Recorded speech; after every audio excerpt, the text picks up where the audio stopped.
सूचना।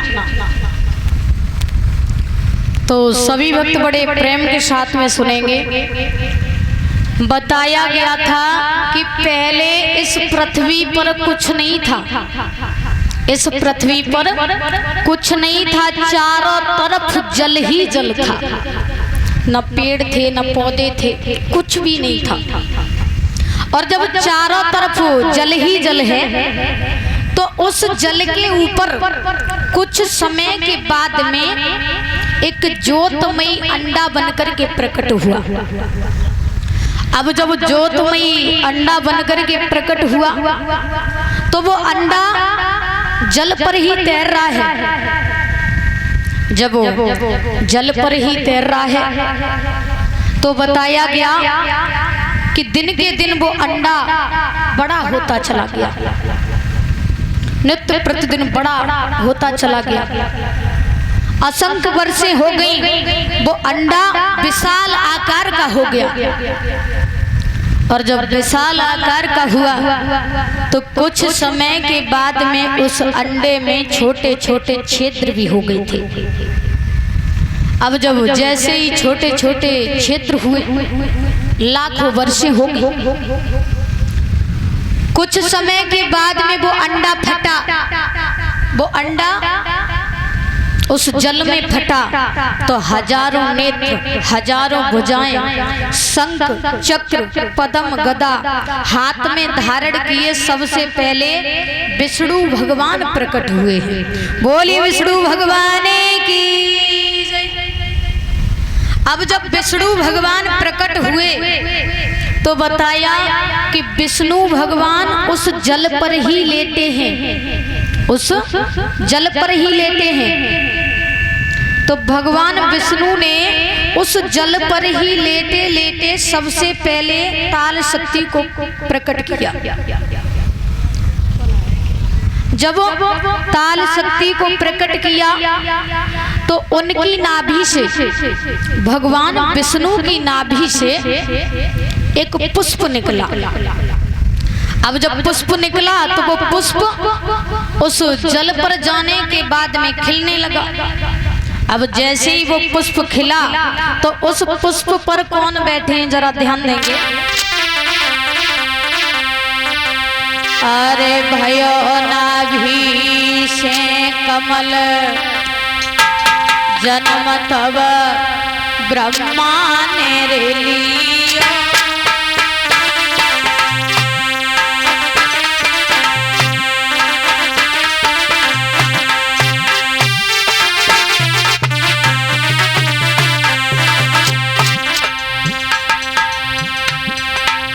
नाभि से कमल, कमल पर ब्रह्मा जी बैठे हैं। लेकिन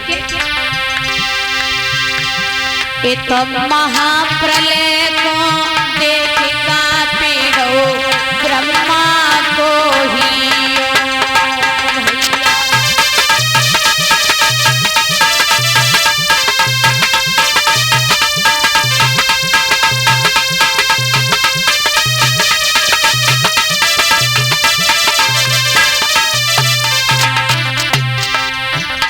अब उस पुष्प पर ब्रह्मा जी बैठे तो ब्रह्मा जी चारों तरफ देख रहे हैं कि मैं आया तो आया कहां से।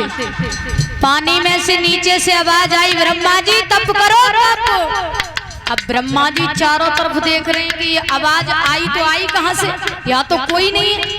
अब जैसे ही ब्रह्मा जी चारों तरफ देख रहे हैं तो भगवान विष्णु ने जवाब दिया, ब्रह्मा जी तुम चारों तरफ देख रहे हो, जाओ तुम्हारे चार मुख हो जाए। तो ब्रह्मा जी के चार मुख हो गए। लेकिन अब ब्रह्मा जी उस पुष्प पर बैठे हैं। 2000 वर्षें हो गई तपस्या करते करते ब्रह्मा जी को। जब 2000 वर्षें हुई तो भगवान विष्णु ने आकर के दर्शन दिया, जवाब दिया, ब्रह्मा जी हमने आपको प्रकट किया, अब ऐसा कीजिए आप सृष्टि को आगे बढ़ाइए, सृष्टि को आगे बढ़ाओ। तो ब्रह्मा जी ने पुष्प पर बैठे ही बैठे अपने मन के द्वारा 4 पुत्र प्रकट किए। बताइए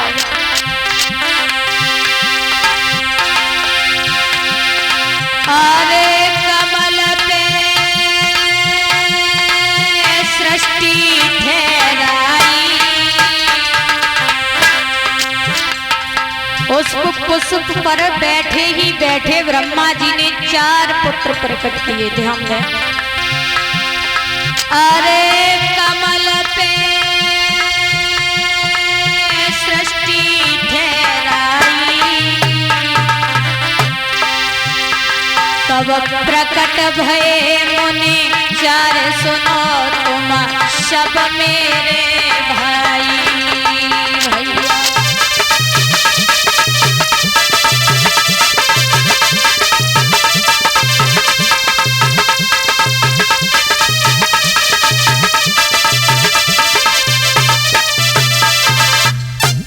अब ब्रह्मा जी ने 4 पुत्र प्रकट किए, सनक, सनंदन, सनातन और सनत कुमार। अब जैसे ही 4 पुत्र प्रकट किए तो ब्रह्मा जी ने जवाब दिया, अपने चारों बच्चों से बोले कि तुम सृष्टि को आगे बढ़ाइए।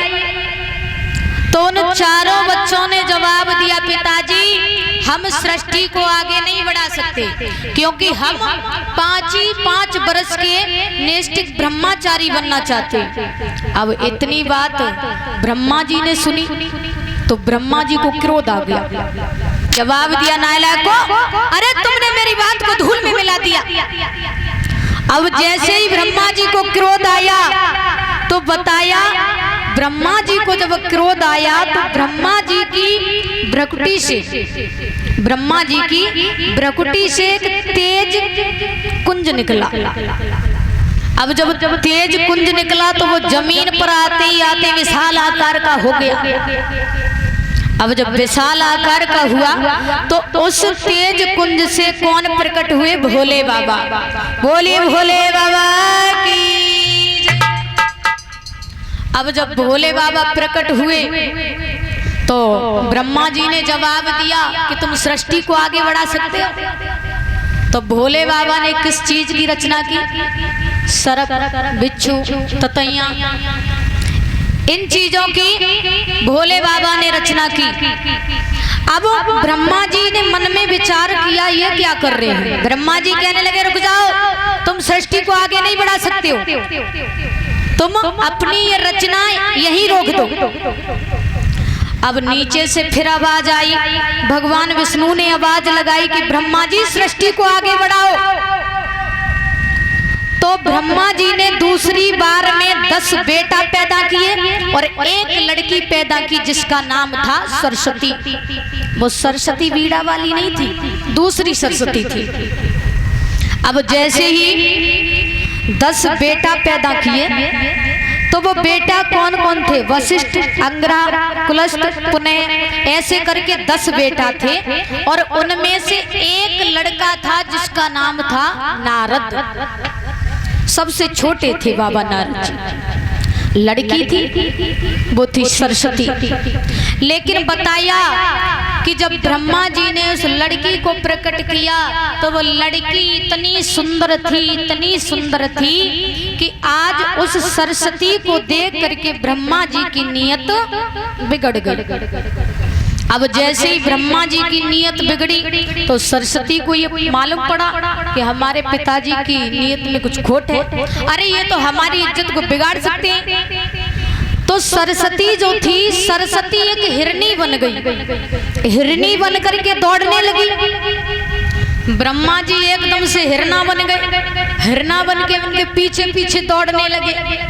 अब जैसे ही भागते चले जा रहे हैं तो सामने से क्या देखा? ब्रह्मा जी के 10 लड़का चले आ रहे थे।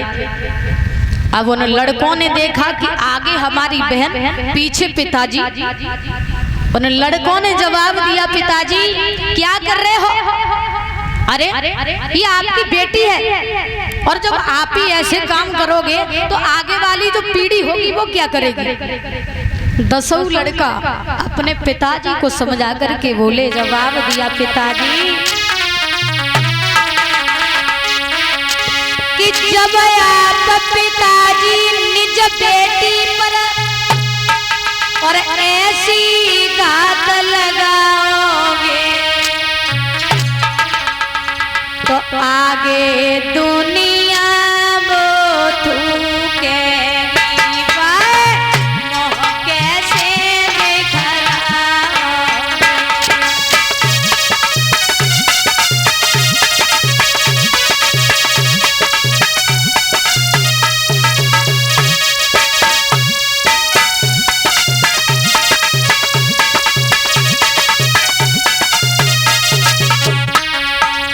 जवाब दिया पिताजी, आखिर में ये तुम्हारी लड़की है। और बताया कपड़े में दाग लग जाता है,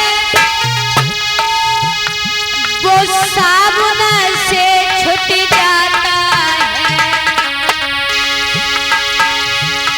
यदि कुल में दाग लग जाता है,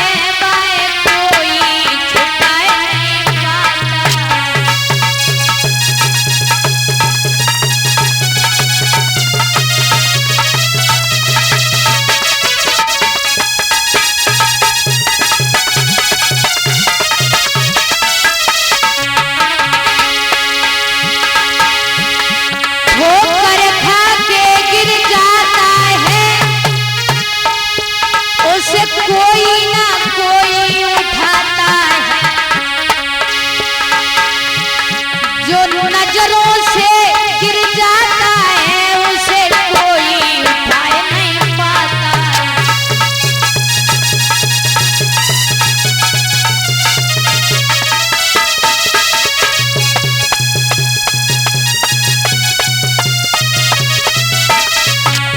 बताया अगर धन चला गया तो कुछ नहीं गया, शरीर गया तो कुछ गया, और जिसका चरित्र चला गया उसका तो सब कुछ चला गया। दसों लड़का अपने पिताजी को समझा करके बोले, पिताजी भैया तब लड़कन ने कही, पिताजी अकल गई हमारी। भैया तब बेटन ने कही, पिताजी अकल गई।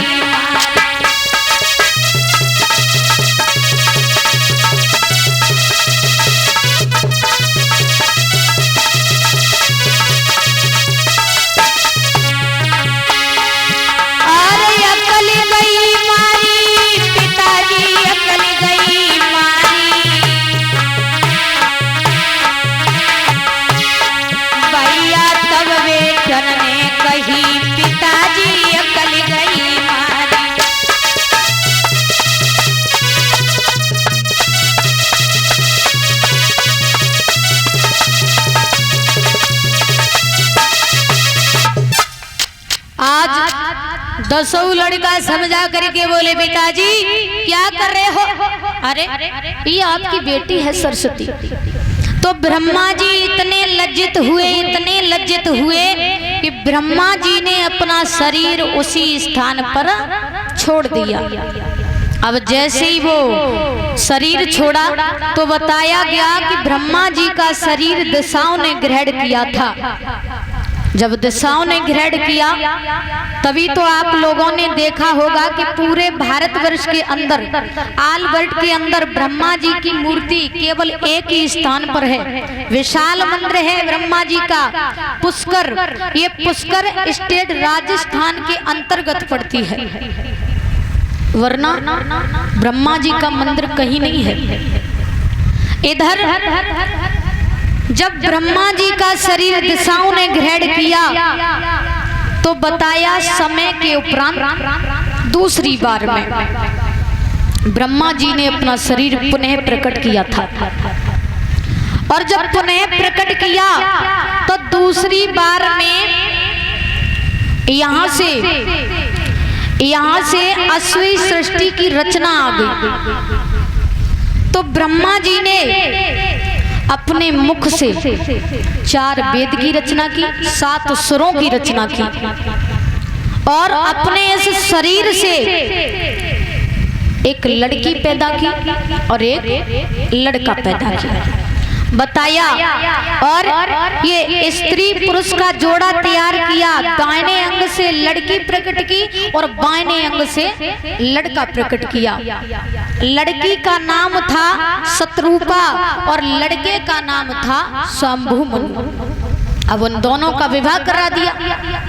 अब जैसे ही विवाह कराया तो मन शत्रुपा के द्वारा 3 लड़की पैदा हुई और 2 लड़का पैदा हुए।